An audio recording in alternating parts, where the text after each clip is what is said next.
नमस्कार, महासागरच्या digital channel मध्ये आपलं स्वागत आहे। आपण पाहताय महासागर। अजिबात रुसवा फुगवा नाही। कशा करता पवार साहेबांशी, माननीय शरद पवारांशी कसला रुसवा फुगवा? एका विषयामध्ये आम्ही आमच्या शिवसेनेच्या भावना व्यक्त केल्या की ज्या महादजी शिंदे यांच्या नावानं ज्या व्यक्तीला पुरस्कार दिला जातो त्यांनी असं कोणतं महान कार्य केलंय की ज्याला इतका शूर योद्धा महादजी शिंदेच्या नावानं पुरस्कार मिळावा, हा पहिला प्रश्न। त्यानंतर महाराष्ट्र सदन मध्ये अखिल भारतीय मराठी साहित्य संमेलनाच्या बॅनर खाली हा कार्यक्रम घेतला गेला। लोकांचा गैरसमज झाला की अखिल भारतीय मराठी साहित्य संमेलनाने हा पुरस्कार दिलेला आहे। पवार साहेबांसारख्या ज्येष्ठ नेत्याची फसवणूक झालेली।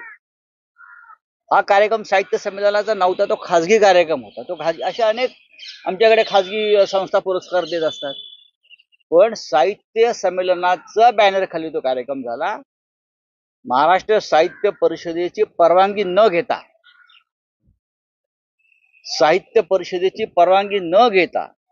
तो अत्यंत संमेलनाचं नाव वापरून, गैरवापर करून तो पुरस्कार दिला गेला।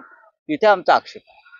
असे पुरस्कार खूप मिळतात हो, असे पुरस्कार खूप मिळतात, पण पवार साहेबांसारख्या व्यक्तीला सुद्धा, नेत्याला अंधारात ठेवलं गेलं की साहित्य संमेलनाचा कार्यक्रम आहे।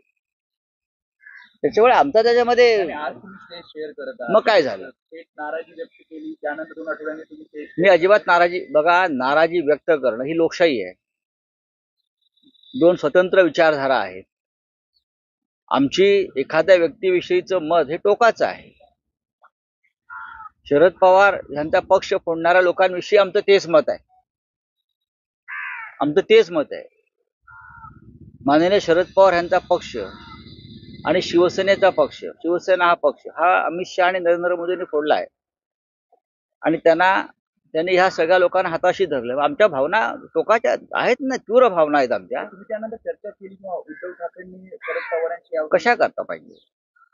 शरद पवार साहेबांचं आमचं काय भांडण नाहीये ना, भांडण असण्याचा प्रश्नच येत नाही। आम्ही आमचं मत मांडलं, आमची भूमिका मांडली। त्यांची भूमिका वेगळी असेल, पण आम्हाला आमची भूमिका मांडण्याचा पूर्ण अधिकार आहे, तसा त्यांनाही आहे ना। एकनाथ शिंदे यांच्या बाबतीत त्यांनी जे भाषण केलं ते ऐकण्यासारखं, ऐतिहासिक आहे। असं काय महान कार्य केलं की ते महादजी शिंदे पुरस्कार देताना जे झालेलं भाषण आहे ते फार इंटरेस्टिंग भाषण आहे। असं महाराष्ट्राला काय पुढे नेलं? महाराष्ट्रामध्ये पैशाचं राजकारण करणारे हे लोक आहेत। महाराष्ट्रामध्ये सत्तेचा गैरवापर करून, धमक्या देऊन लोकांना फोडणारे हे लोक आहेत।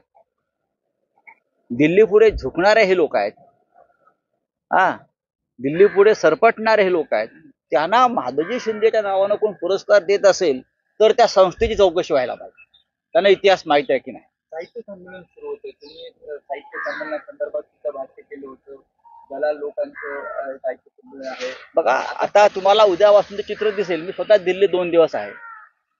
मी दिल्लीमध्ये यासाठी जातोय, पुस्तक सोडून द्या, अनेक मराठी लोक दिल्लीत येणार आहेत, तर त्यांना मलाही भेटण्याची इच्छा असते। आणि ते आमच्याशी संबंधित लोक असतात, ग्रंथ विक्रेते, पुस्तक विक्रेते, लेखक,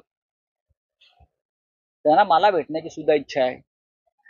मी दिल्लीत थांबेन 2 दिवस। महाराष्ट्रातून आलेल्या लोकांना काही अडचणी असतील, सरकार सर्वत्र पुरं पडू शकत नाही, किंवा ज्या संस्था आहेत, हजारो लोक येत असतील मराठी, तर त्यांच्या काही अडचणी असतात, राहण्याच्या अडचणी आहेत, काही इतर अडचणी आहेत, काही वाहनांच्या अडचणी असतील, तर त्या जर मला सोडवता आल्या मराठी लोकांच्या संदर्भात, तर नक्कीच मला आनंद होईल। म्हणून मी 2 दिवस दिल्लीत थांबणार। महाराष्ट्रातील तमाम घडामोडी जाणून घेण्यासाठी आजच आमचं चॅनल सबस्क्राईब करायला विसरू नका आणि बेल आयकॉन क्लिक करा।